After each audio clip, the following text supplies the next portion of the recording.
नमस्कार, 11 बजे 11 खबरों में आप सभी का बहुत स्वागत है और मैं हूं आपके साथ अमनदीप। खबरों की शुरुआत करते हैं।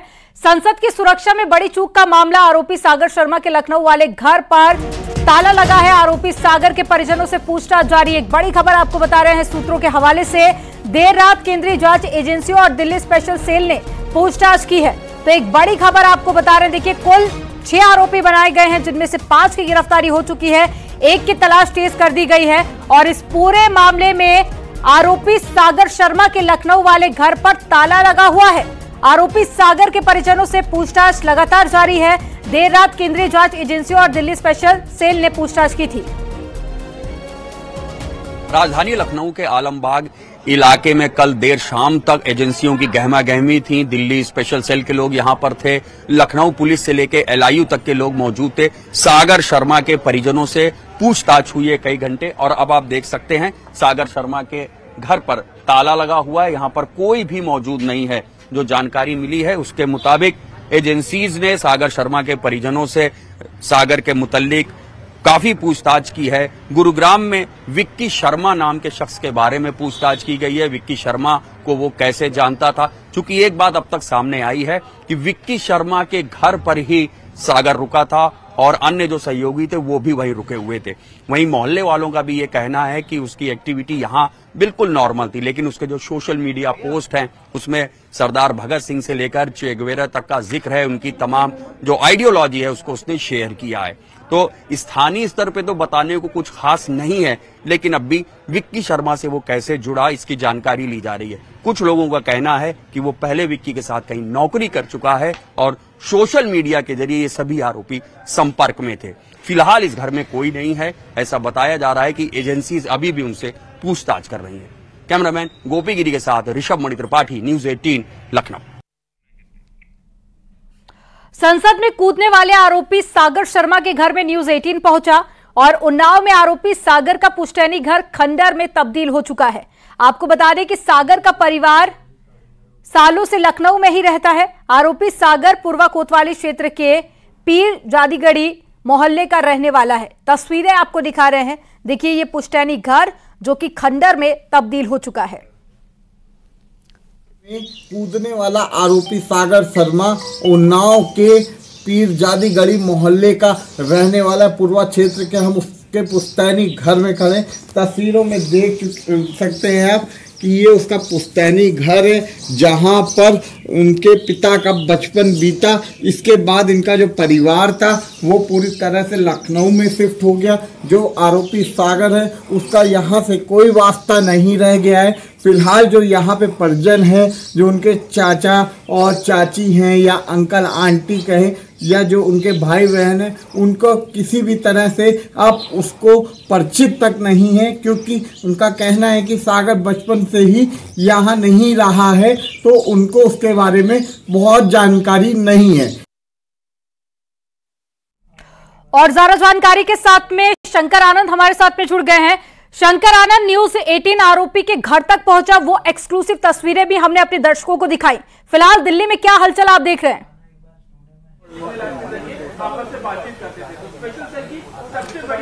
देखिए, दिल्ली की अगर बात करें तो दिल्ली के पार्लियामेंट स्थित थाने में जो केस रजिस्टर्ड हुआ था, अब उस केस को स्पेशल सेल को ट्रांसफर कर दिया गया है। इस वक्त मैं आपको दिखाना चाहूंगा, ये दिल्ली पुलिस की स्पेशल सेल का ये दफ्तर है और यहाँ पर ही उस केस को ट्रांसफर किया गया है और स्पेशल सेल के द्वारा अब इस मामले की तफ्तीश की जा रही है कि किस तरह से इस मामले में अन्य आरोपियों की भूमिका रही है।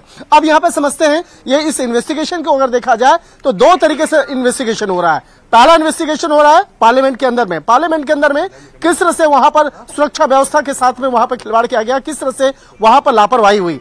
पहला इन्वेस्टिगेशन, उस पूरे इन्वेस्टिगेशन को CRPF के DG जो मौजूदा डीजी हैं वो उनके नेतृत्व में, सुपर नेतृत्व में इस मामले को इन्वेस्टिगेट किया जा रहा है। और इसके साथ ही जो दूसरा अगर मामले की अगर बात करें तो दूसरा जो इन्वेस्टिगेशन का जो दायरा है, इस मामले में बहुत सारे आरोपियों की जो भूमिका रही थी उस मामले को ध्यान में रख करके अब आगे इन्वेस्टिगेशन किया जा रहा है। और उस मामले में जो इन्वेस्टिगेशन का जो दायरा है उसमें स्पेशल सेल के द्वारा ये जांचा जा रहा है, परखा जा रहा है कि कितने आरोपियों की भूमिका रही थी। तो अब तक जिस तरह से 4 आरोपियों को शुरुआती तौर पर डिटेन किया गया, उसके बाद इस मामले में कई अन्य आरोपियों की का नाम सामने आया। और खासतौर पर जिस तरह से इस मामले में दो आरोपी ऐसे हैं जिसको अभी भी तलाशा जा रहा है और बकायदा उसके बारे में तमाम जानकारियों को इकट्ठा किया जा रहा है। तो विशेष तौर पर अब जानने की कोशिश की जा रही है कि ललित झा का कनेक्शन किस तरह से रहा है और विशाल का जो हरियाणा के गुरुग्राम स्थित उसका आवास है, उस आवास पर अक्सर लोगों की मुलाकात होती थी। तो ये यहाँ पर इन्वेस्टिगेशन का सबसे महत्वपूर्ण मसला है। और ओवरऑल इस मामले में देखा जाए तो अब तक जिस तरह से इस मामले में दिल्ली पुलिस की स्पेशल सेल तफ्तीश में जुटी है, तो ये पता चला है कि इन आरोपियों का चंडीगढ़ कनेक्शन, क्योंकि चंडीगढ़ कनेक्शन जो है वो सबसे महत्वपूर्ण है। क्योंकि चंडीगढ़ की अगर बात करें तो पिछले कुछ समय पहले चंडीगढ़ स्थित ही वहां पर जो एयरपोर्ट है, एयरपोर्ट की पर जो धरना प्रदर्शन हुआ था, वहां पर ही तमाम आरोपियों की आपस में मुलाकात हुई थी और उसके बाद आपस में दोस्त बने और उसके बाद इन लोग की आपस में मीटिंग होती थी गुरुग्राम स्थित विशाल के घर में, विशाल उर्फ विक्की के घर पे। लिहाजा इसी मामले की गंभीरता को देखते हुए विक्की को कल डिटेन किया गया। उसके बाद उसकी पत्नी वृंदा शर्मा, उसको भी डिटेन किया गया। उन दोनों से पूछताछ की जा रही है कि उनके घर पे कौन कौन से लोग आते थे, किस तरह की मीटिंग्स होती थी और ये जो चारों आरोपी हैं उन चारों आरोपियों से संबंधित तमाम जानकारियों को खंगाला जा रहा है। इसके साथ ही इस मामले में कई दो अन्य जो आरोपी हैं उनको भी उससे जुड़े हुए तमाम इनपुट्स को खंगाला जा रहा है। और सबसे बड़ी महत्वपूर्ण बात है जो ललित झा का नाम जिस तरह से सामने आ रहा है, ललित झा, उसके एनजीओ, और उसके बाद इस मामले में सबसे महत्वपूर्ण कड़ी ये है कि जिस तरह से अगर उन आरोपियों के द्वारा जो कहा गया कि धरना प्रदर्शन, बेरोजगारी और कई ऐसे मसले हैं उसको लेकर वो लोग वहां पे नारेबाजी कर रहे थे। लेकिन यहाँ पे देखना होगा कि अगर धरना प्रदर्शन या नारेबाजी करना था वो दिल्ली में कहीं अन्य दूसरे स्थान पे भी कर सकते थे, लेकिन संसद भवन के अंदर क्यों? तो ये मसला जो है सबसे बड़ा मसला है। तो यहाँ पर कहीं बिल्कुल शंकर आनंद, अभी भी कई तरह के सवाल है, लेकिन सबसे बड़ा सवाल कि इनकी मंशा क्या थी। अब पुलिस पूरे मामले को लेकर जांच पड़ताल कर रही है। आगे भी आपसे अपडेट लेंगे। जानकारी साझा करने के लिए बहुत शुक्रिया आपका।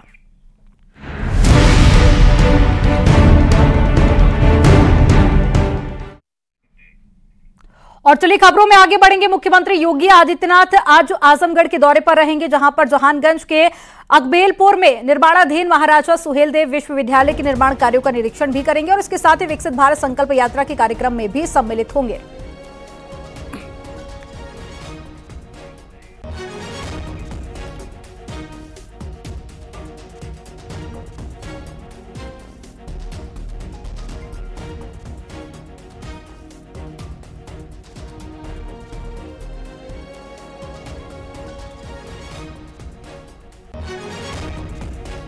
और ज्यादा जानकारी के साथ में आजमगढ़ से अभिषेक जुड़ गए। अभिषेक का रुख कर लेते हैं। अभिषेक, आज आजमगढ़ के दौरे पर रहेंगे मुख्यमंत्री योगी आदित्यनाथ, कितने बजे पहुंचने का कार्यक्रम है और क्या तैयारियां और कितना वक्त आजमगढ़ में आज बिताएंगे मुख्यमंत्री?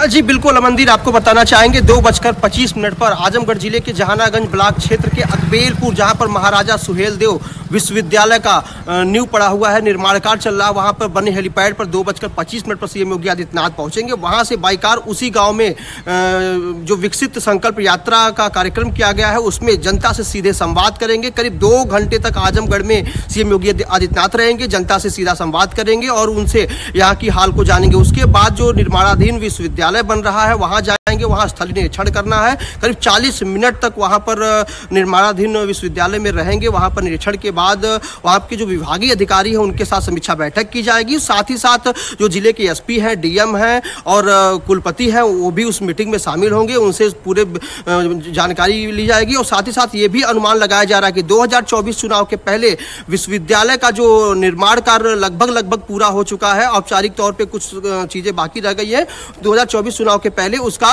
लोकार्पण भी कर दिया जाएगा। तो कुल मिलाकर 2024 के पहले एक बड़ा सौगात आजमगढ़ को मिलने जा रहा है। विश्वविद्यालय पूरी तरीके से बनकर तैयार हो गया है, उसी का जो जायजा लेने सीएम योगी आदित्यनाथ 2:25 पहुंचेंगे, जो 4:30 बजे यहां से बनारस के लिए रवाना होंगे। आप नजर बनाए रखिएगा। सीएम का आज का ये दौरा बेहद खास माना जा रहा है। जानकारी साझा करने के लिए बहुत शुक्रिया आपका।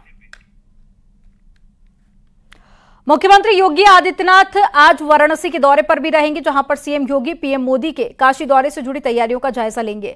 इसके साथ ही विकसित भारत संकल्प यात्रा में भी शामिल होंगे। तो वहीं सरकारी योजनाओं के लाभार्थियों से सीएम योगी संवाद भी करेंगे।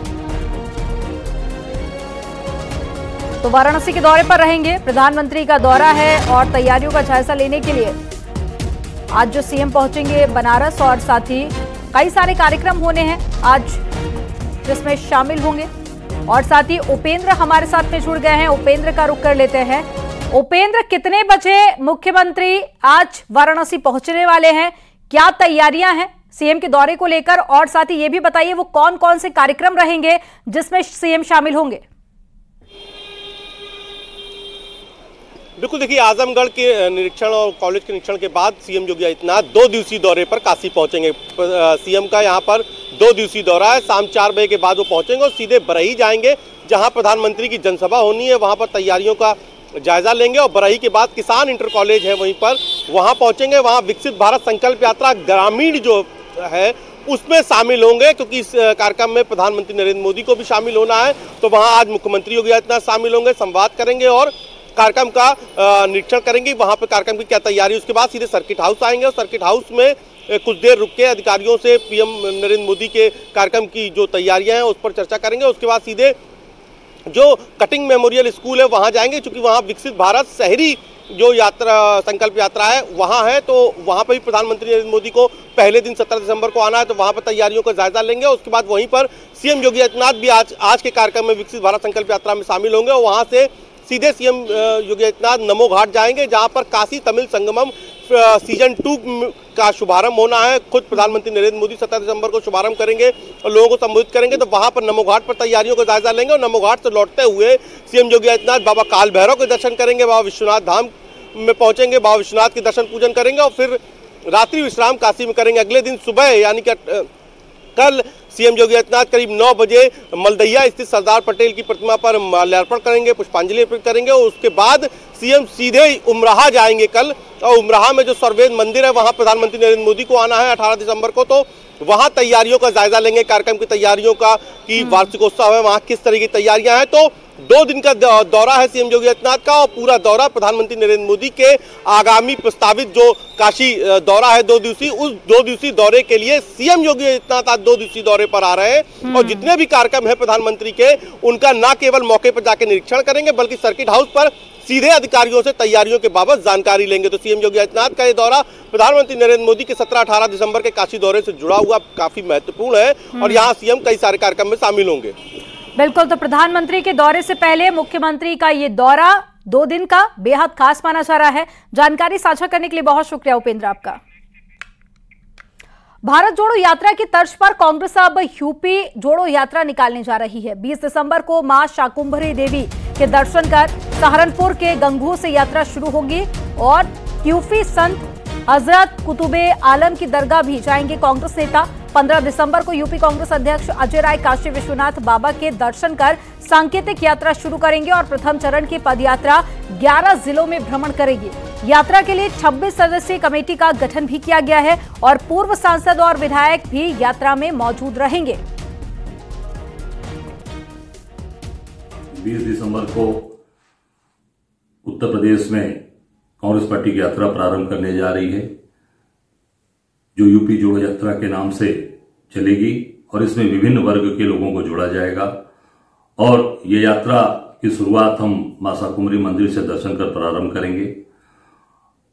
बीच में जितने भी प्राचीन मंदिर, दरगाह, चर्च, गुरुद्वारे और जो हमारे महापुरुषों के जो मूर्तियां होंगी उनको नमन करते हुए हम आगे बढ़ेंगे। यात्रा लगभग 20 दिन के आसपास चलेगी, 18 दिन, जो सीतापुर तक नैमिषारण्य तक जाएगी।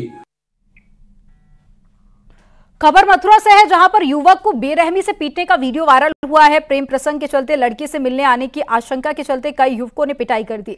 वायरल वीडियो में कई लोग युवक को लात, घूंसों और बेल्ट से पीटते हुए दिखाई दे रहे हैं। वायरल वीडियो 27 नवंबर का बताया जा रहा है। थाना सुरीर इलाके के भालई गांव का ये वीडियो, जो कि सोशल मीडिया पर काफी वायरल हो रहा है। फिलहाल पुलिस मामले की जांच कर रही है।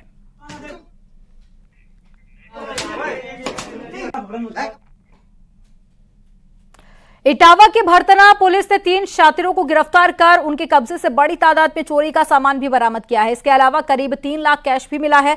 पुलिस के मुताबिक इस गैंग ने करीब 3 करोड़ से ज्यादा की चोरी की है। पुलिस ने बताया कि गैंग के अन्य सदस्यों की भी तलाश जारी है। इटावा, मैनपुरी, औरैया, फतेहगढ़ और मध्य प्रदेश के भिंड जिले में चोरी की कई वारदातों को अंजाम दिया गया है। और साथ ही ये सामान भी आपको बता रहे हैं जो कि बदमाशों के पास से बरामद किया गया। लूट और चोरी के तमाम मुकदमे भिंड से लेकर के आपके मैनपुरी, औरैया तथा हमारे जनपद इटावा में तमाम मुकदमे इनके खिलाफ दर्ज हैं। इनके पास से लगभग 3 लाख रुपए बरामद किए गए हैं। साथ ही साथ आपके सोने चांदी के लगभग 15 से 20 लाख रुपए की जो बरामदगी की गई है और साथ ही साथ 3 लोग पकड़े गए हैं और तथा इनको विधिसम्मत ढंग से विधिक कार्रवाई करते हुए जेल भेजने की कार्रवाई की जा रही है। कानपुर से बड़ी खबर मिल रही है, जहां पर श्रम शक्ति एक्सप्रेस ट्रेन में जीएसटी का छापा। जीएसटी की 10 सदस्यीय टीम पहुंची है स्टेशन दिल्ली। कानपुर श्रम शक्ति एक्सप्रेस की टीम पहुंची। एसएलआर कोच पर कार्रवाई भी की गई। बिना कागज के मंगवाया जा रहा था व्यापारियों का सामान, जिसके बाद में व्यापारियों और साथ ही पल्लेदारों में हड़कंप भी मच गया और पल्लेदार अपना सामान छोड़कर वहां से भाग खड़े हुए।